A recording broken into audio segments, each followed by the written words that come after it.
کہ یہ جس امن معاہدے کی بات کر رہے ہیں یہ دو جنگوں کے درمیان کا وقفہ ہے، اور جانے کب طوفان بنے اور رستہ رستہ بچ جائے، بند بنا کر تو مت جانا، دریا آخر دریا ہے۔ اس لیے یہ کسی وقت بھی نیتن یاہو کی ضرورت ہے کہ اس کی سلامتی اور سالمیت اور پولیٹیکل لائف اس میں ہے کہ کوئی نہ کوئی جنگ جاری رہے، کوئی نہ کوئی جنگ جاری رہے۔ نیتن یاہو پہ بہت پریشر بھی ہے۔ بالکل میراز صاحب، میں گفتگو کو آگے لے کے چلتا ہوں۔ میراز صاحب آواز آ رہی ہے آپ کو؟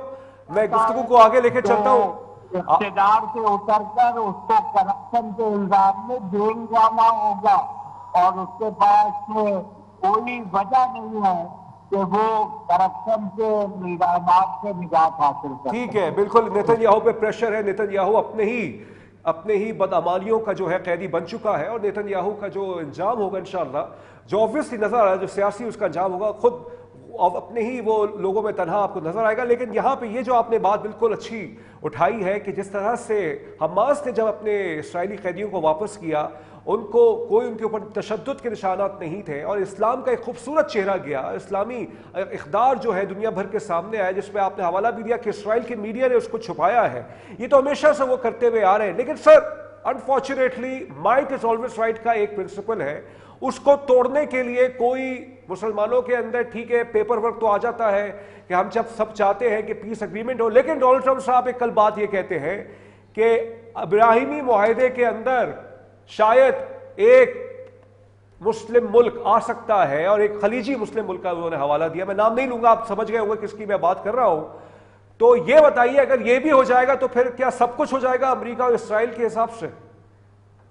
پہلی بات تو یہ کہ سعودی عرب کے حوالے سے ڈونلڈ ٹرمپ صاحب نے یہ بات کہی ہے، لیکن سعودی عرب نے خود اس بات کا اعلان بھی کیا ہے، اور رہبر کے پاس شاہ سلیمان نے اپنا نمائندہ بھیجا تھا، اور آیت اللہ خامنہئی صاحب تک انہوں نے یہ پیغام دیا تھا کہ جب تک فلسطین کی ریاست قائم نہ ہو اور اس کا دارالحکومت مشرقی یروشلم نہ ہو، اس وقت تک اسرائیل سے کوئی تعلقات کی بات نہیں ہو سکتی۔ میرا خیال یہ ہے کہ ڈونلڈ ٹرمپ ایک ہی سانس میں دونوں باتیں کر رہے ہیں۔ ایک بات وہ یہ کہہ رہے ہیں کہ فلسطین کی ریاست قائم نہیں ہوگی، اور دوسری بات یہ کہہ رہے ہیں کہ اب ابراہم اکارڈ سے بہت سارے لوگ دستخط کر دیں گے۔ میں یہ سمجھتا ہوں کہ فلسطین صرف فلسطینیوں کا ہے، کوئی اسرائیل یہ ناجائز ہے۔ اس کے قیام کا اعلان اقوام متحدہ نے نہیں کیا، برطانیہ نے نہیں کیا، امریکہ نے نہیں کیا۔ برطانیہ نے واپس جانے کا اعلان کیا، اور اسرائیل نے خود اپنے قیام کا اعلان کر دیا۔ دوسروں کے گھر میں گھس کے اپنا گھر بنانے کی کوشش کرنا یہ مقبوضہ علاقہ ہے، اور یہ سارا کا سارا فلسطینیوں کا ہے۔ وہ سارے صہیونی جو ساری دنیا سے یہاں آ کر جمع ہوئے، انہیں اپنے ملکوں کو لوٹ جانا چاہیے۔ مشرق وسطیٰ کا امن دنیا کے امن کے لیے بنیادی شرط ہے۔ لیکن یہ جو کل بالکل آپ نے باتیں صحیح سارے حوالے دیے ہیں، لیکن ایک مسئلہ یہ بھی ہے نا میراز صاحب کہ اس پر اقوام متحدہ کی قراردادیں ہیں اسرائیل کی ریاست کے قیام کے حوالے سے، ٹھیک ہے اس پہ بحث کی جا سکتی ہے وہ صحیح تھا ہو گیا غلط ہو گیا، لیکن اب یہاں پہ یہ سوال پیدا ہوتا ہے یہ جو کل کی جو خبریں آئی ہیں، جیسے یہ جو میتیں آئی ہیں شہداء کی، فلسطینی شہداء کی، اور جو شناخت نہیں کی جا سکتی ہیں، کیا اب یہی سمجھا جائے کہ فلسطینیوں کے مقدر میں صرف مزاحمت ہی رہ گئی ہے، وہ اسی طرح سے لڑتے رہیں گے، شہید ہوتے رہیں گے؟ کیونکہ اس سے دیکھیں کہیں نہ کہیں وہ تنظیمیں بھی فائدہ اٹھا سکتی ہیں کہ جن کا ایک ریڈیکل مائنڈ سیٹ ہے، اور وہ اسی پر اپنا پورا قیام لے کے آئیں گے، بولیں گے دیکھیے یہ تو ظلم و بربریت جاری رہے گی، تو اس کی وجہ سے عسکریت پسندی چلتی رہنی چاہیے، اس کو توڑنے کے لیے کوئی مذاکراتی کوئی راستہ نہیں اپنایا جائے آپ کے نزدیک؟ دیکھیے میں یہ سمجھتا ہوں کہ حماس نے پورے طریقے سے مذاکراتی عمل کے اندر شریک ہو کر دنیا کے منہ بند کروا دیے، جو کوئی یہ کہہ سکتا تھا کہ یہ امن کے لیے بات چیت نہیں کرتے۔ اور جس طرح یہاں پہ بات پتا چلی کہ 7 اکتوبر سے معاملہ شروع نہیں ہوا، بلکہ یہ معاملہ تو 1948 سے شروع ہوا ہے.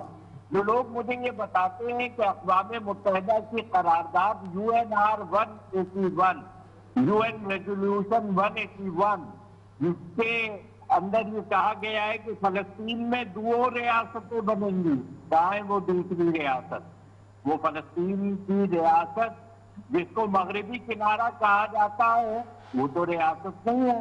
وہ تو بلدیاتی حقوق بھی انہیں حاصل نہیں ہے. وہ اسلحہ نہیں رکھ سکتے، فوج نہیں رکھ سکتے، کرنسی نہیں جاری کر سکتے، پاسپورٹ نہیں جاری کر سکتے.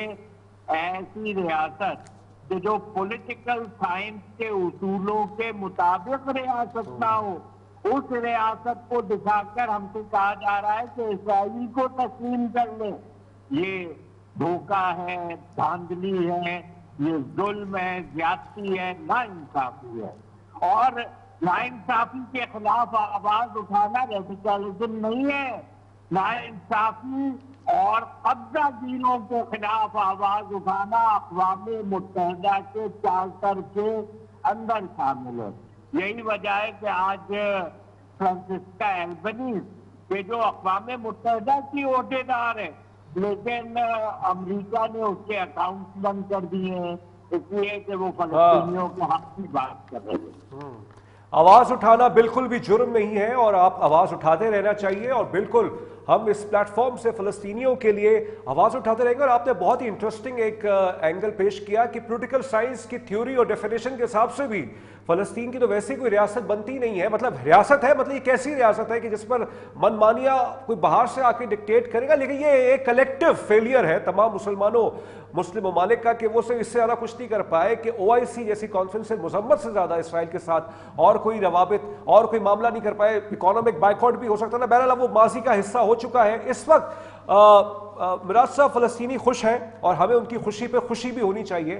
لیکن انفارچونیٹلی پاکستان کے اندر کچھ ایسی، آپ بھی اس سے آگاہ ہیں اور شاید آپ کا اس پہ کچھ اور مختلف پوائنٹ آف ویو ہو. ایک تنظیم نے احتجاج کیا، اس پہ حکومت کا یہ ماننا تھا کہ بھائی احتجاج پہلے کیا جانا چاہیے تھا، اب تو خود فلسطینی خوش ہیں. تو آپ نہیں سمجھتے کہ فلسطینی کوز کو لے کر بھی ملک کے اندر سیاست ہوتی ہے ملک کے ہی خلاف؟ میں یہ سمجھتا ہوں کہ اس وقت بھی ساری دنیا میں احتجاج ہو رہا ہے. میں نے کل کے وینس فلم فیسٹیول کا آپ کو حوالہ دیا ہے. میں نے آپ کو کل برلن میں ہونے والے، جرمنی میں ہونے والے مظاہرے کا حوالہ دیا ہے. لیکن مجھے حیرت ہے کہ پاکستان کے اندر کچھ حکمران جو اب چیری بلاسم کا خطاب حاصل کر چکے ہیں، وہ کسی ایک حکمران کو خوش کرنے کے لیے پاکستان کی زمینی حقیقت کے خلاف سفارہ ہو رہے ہیں. میں TNT پر پابندی کے خلاف ہوں اور یہ سمجھتا ہوں کہ ان سے بات چیت ہونا چاہیے، مذاکرات ہونا چاہیے. پاکستان کے اندر اس طرح کا رویہ اختیار کرنا یہ پاکستان کی ریاست کو زیب نہیں دیتا ہے. ٹھیک ہے میراث صاحب، اس پہ آپ سے ایک اختلاف تو رہے گا کیونکہ میرا کچھ اور اس پہ پوائنٹ آف ویو ہے. لیکن رہی بات ہے وی ہیو ٹو نیویگیٹ. میں ایک نیوٹرل یہاں پہ اسٹانس رکھوں گا کیونکہ میں پروگرام کا اینکر ہوں اور کوئی دوسرا یہاں پہ وہ نہیں ہے کہ جس پہ اس سوال سے بات کی جائے. لیکن میراث صاحب ایک سوال میں آپ سے یہاں پہ یہ کرنا چاہوں گا کہ اس وقت دنیا جو ہے وہ کنیکٹڈ ہو چکی ہے. پاکستان کے اندر کے مسائل ہیں، افغانستان سے ہماری جنگ چھڑی ہوئی ہے، پھر فلسطین کے حوالے سے ابھی بھی کچھ اچھی خبریں نہیں آتی. گو کہ ایریل بامبنگز تو رک گئی ہیں لیکن وہ شہادتیں ابھی بھی دے رہے ہیں.